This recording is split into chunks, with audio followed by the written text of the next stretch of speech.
Usapang trending ba mga utol? O eto, baka mag-trending din. Cookie cup na sobrang kaaaliwan mo yung serving. Dahil bukod sa international style service, ay kagigiliwan mo din ang cookie cup na legit na cookie talaga dahil edible ang pinaka-cup na isa-serve sa inyo. At dahil dito lang yan sa Coffee Rush, ay sobrang mai enjoy mo yan dahil sa napakagandang view na kasama mo habang ini-enjoy mo din ang food trip mo. Kaya tara mga utol, samahan nyo akong tikman ang pinakabagong ino-offer ng Coffee Rush para sa ating lahat. Nakarating ka na ba dito utol sa Coffee Rush? Almost 1 hour lang ang biyahe dito kung sa Metro Manila ka manggagaling. Searchable din sa Google Map kaya hindi ka na mahihirapan hanapin. Nung makarating ako dito, in-explore ko muna yung lugar.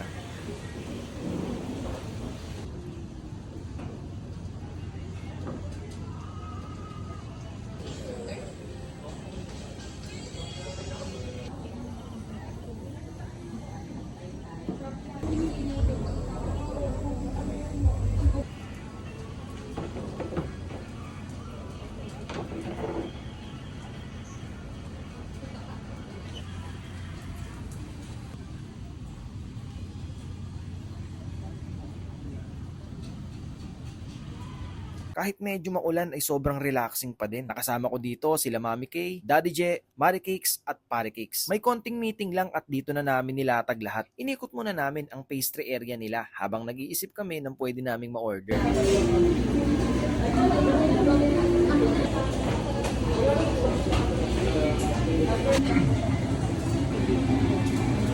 Sobrang daming variety ng muffins at cakes ang nakita namin dito. At ago pansin nga sa akin itong cookie cup na to. Dahil ngayon pa lang ako nakakita ng ganito sa menu ng mga natry ko na mga resto. Step by step ang ordering nito mga utol. Step 1, pipili ka muna ng cookie cup na gusto mo. May regular at may special. Step 2, pipili ka ng hot drink na gusto mo. Pwedeng coffee or non-coffee. May regular and special din. Step 3, yung pinaka-toppings na gusto mo. FYI mga utol, mas okay magpa-assist kayo kay server para mas maintindihan nyo yung crap. Umorder pala ako ng choco almond cookie with hot matcha pistachio white choco top with choco chip. Grabe yung combo na to mga tol. After 25 minutes na waiting time, dumating na din yung order ko. Umorder din pala ako ng dark choco crumble. At eto yung pinaka-inaabangan ko kung papaano to isa-serve mga utol. Ano pa na siya?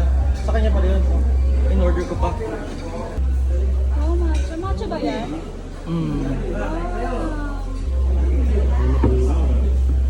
You know?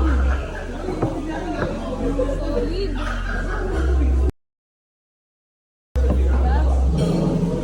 Sabi sa akin ni server ay wag ko daw muna i-stir at try ko muna inumin muna dahil mas masarap daw yun. Hindi naman siya, sakto lang.